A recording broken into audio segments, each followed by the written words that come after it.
अयोध्या में भगवान राम का मंदिर बनकर तैयार है और अब कुछ ही समय में प्राण प्रतिष्ठा होने वाली है, कुछ घंटों बाद। और देश भर से कई लोग उस प्राण प्रतिष्ठा में शामिल होने जा रहे हैं। कई साधु संत भी पहुंच रहे हैं पूरे देश से।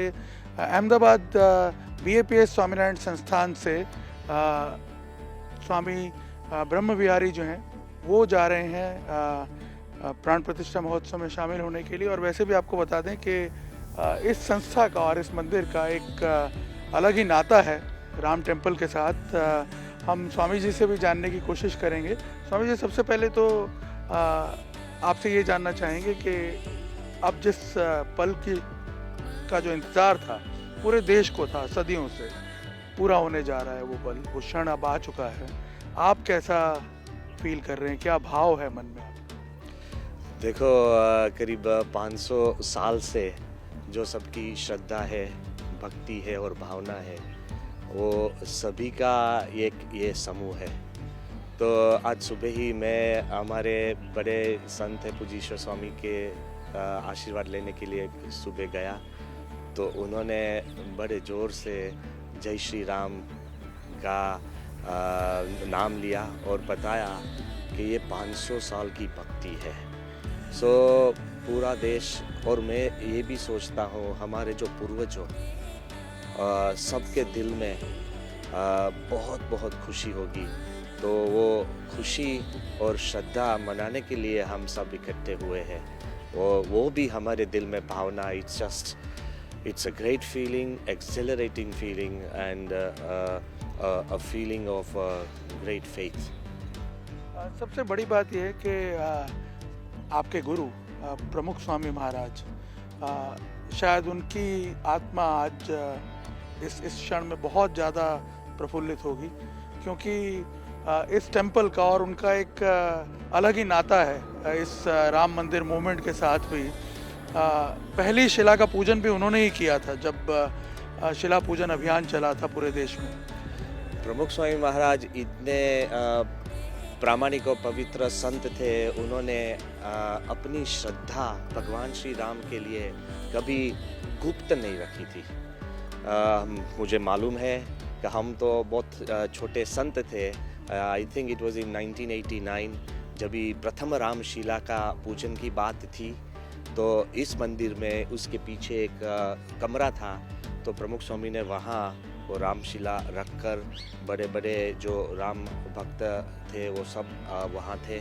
और उन्होंने आउट ऑफ द ब्लू मुझे भी बुलाया और बताया कि अभी इधर बैठो। मैं तो सिर्फ स्पेक्टेटर था, मगर हमको मालूम है that I was there as a small sadhu. And Pramukh Swami ने बड़े प्रेम से, पूर्ण विधि से वो रामशिला का पूजन किया था, और वो प्रथम रामशिला थी, तो उसके स्मरण भी मुझे अभी होता है। एंड यू नो, मेरे मन में भी ये कल्पना नहीं थी कि हम ये देखेंगे। You know, that joy is you know something you think which you can not see in your life time. And जब भी आप देखते हो तो इससे बड़ा आनंद नहीं हो सकता है किसी के जीवन में।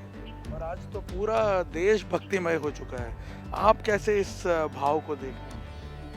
देखो, भगवान यस ऑफ कोर्स, भगवान राम वो पूरा भारत में, अयोध्या से राइट टिल श्रीलंका, वो पूरा भारत में वो पग पैर गए थे। सीता के लिए तो गए थे, मगर हम सोचते कि हम सबके लिए भी वो निकले थे। तो उसमें कितने लोग, पशु पंखी, आदमी और सब बहुत सुखी हुए थे। तो ऐसा माहौल, पूरा देश जुड़ गया है, तो ऐसा माहौल हुआ है। स्वामी जी, एक चीज़ मैं ये जानना चाहूँगा कि हर किसी का, अगर आप राइट फ्रॉम बिगिनिंग देखें तो हर किसी का कुछ ना कुछ योगदान है, कंट्रीब्यूशन है इस मंदिर के निर्माण में। और राजनीतिक इच्छा शक्ति भी हमें देखने को मिली, तब जाके ये पूरा हुआ। तो आप अपने हिसाब से क्या मानते हैं, किसको सबसे क्रेडिट जाना चाहिए? जब भी भक्ति की बात है तभी क्रेडिट की बात नहीं है। वो जो भक्ति से जुड़े हैं उसको क्रेडिट नहीं चाहिए, वो छोटे छोटे लोग जिसने अपना भावना रखी है, जिसने प्रार्थना की है। हमारे गुरु योगी जी महाराज वो रोज़ प्रार्थना करते थे।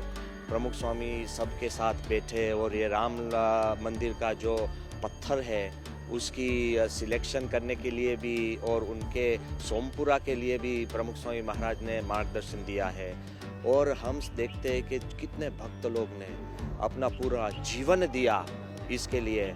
और अभी भी हम देखते हैं कि हमारे जो नेता हैं और हमारे जो प्रधानमंत्री है और उनका सब जो आयोजन है, सो सबकी इसमें बहुत से सेवा है। और बड़े बड़े लोग जो पूर्व हो गए उनकी भी सेवा है। मगर आई believe that this is the time 2024 भगवान ने नियत किया होगा तो हमने अच्छे लीडर्स मिले और अच्छे सोशल लीडर्स मिले और अच्छे देश का अभी भी ऐसा वातावरण है पूरी दुनिया में, तो उस वजह से ये हो रहा है। और क्रेडिट तो सबकी है, मगर आज जो लीडरशिप और सबकी जो ताकत है उसकी वजह से भी बड़ी शांति से ये कार्य होता है। और I believe there is no greater shakti than the shakti of bhakti. ये भक्ति की शक्ति दिखाई देती है। और सब कोई जो जुड़े हैं ना, आपको लगेगा ये बड़े नेता है और ये छोटे हैं, सबके दिल में भगवान श्री राम के लिए श्रद्धा है और भक्ति है, वो आज दिखाई देती है। अच्छा, कमिंग बैक टू जो आपका एसोसिएशन है संस्था का राम टेम्पल के साथ, मुझे याद पड़ता है कि जो पिंक स्टोन से बनाने का डिसीजन लिया गया था, वो भी शायद इंस्पिरेशन अक्षरधाम को देखने के बाद मिली। नहीं, ऐसी बात है। तब तक बहुत बड़े पत्थर different stones were being used for a temple, but pink stone was hardly used. और जब भी अक्षरधाम गांधीनगर के लिए पिंक स्टोन की इमारत खड़ी हुई, तो वो देखने के लिए सब जो तत्कालीन जो लीडर्स थे वो गए थे और प्रमुख स्वामी के पास भी आए थे और सब ने एक होकर ये पिंक स्टोन का मंदिर होना चाहिए। तो it was very new at that time in construction of temple, और उसकी कंप्लीट डिस्कशन के बाद ये पिंक स्टोन का भी निर्णय लिया गया था। स्वामी जी, एक जब हम देखते हैं आज इस माहौल को, कई लोग अभी भी ऐसे हैं जो क्रिटिसाइज कर रहे हैं पूरी प्रक्रिया को, कि भाई मंदिर अभी पूरी तरह कंप्लीट नहीं है तो प्राण प्रतिष्ठा कैसे हो सकती है, और दूसरे रीजंस दे रहे हैं। तो आप क्या मानते हैं, मतलब इस पूरे माहौल में क्या इस नेगेटिविटी को कोई स्थान मिलना चाहिए? हम तो प्रार्थना करते हैं कि भगवान सबको सद्बुद्धि दे, and I believe that this is the time for positivity. भगवान तो कण कण में है, वो जब भी आप उनकी स्मृति करते हैं, सच्चे भक्ति से करते हैं, तभी भी भगवान आपके लिए मौजूद है। तो हम प्रार्थना करते हैं कि भगवान सबको ऐसी प्रेरणा ले कि ये इस श्रद्धा का विषय है, तो सब इसमें जुड़े और भगवान की भक्ति अदा करें। फाइनली हम देख रहे हैं कि पूरा देश, इनफैक्ट विश्व भर में जहाँ पे भी हिंदू एग्जिस्ट करते हैं, वो सेलिब्रेट कर रहे हैं इस पावन पर्व को। आपकी संस्था की तरफ से भी कुछ आयोजन किए गए हैं क्या? उसके डिटेल्स आप शेयर कर सकते हैं? सब हमारे जो मंदिर है छोटे मोटे, दुनिया में 1000 से ज़्यादा, और सब जगह पर ये आरती होगी, ये सभा होगी और धुन होगी, और सब अच्छी तरह से आयोजन किया है। घर घर में भी सब भक्त लोग वो आरती और दिया करेंगे और ये भगवान श्री राम की भक्ति करेंगे। तो ऐसा आयोजन सब जगह पर है पूरे विश्व में।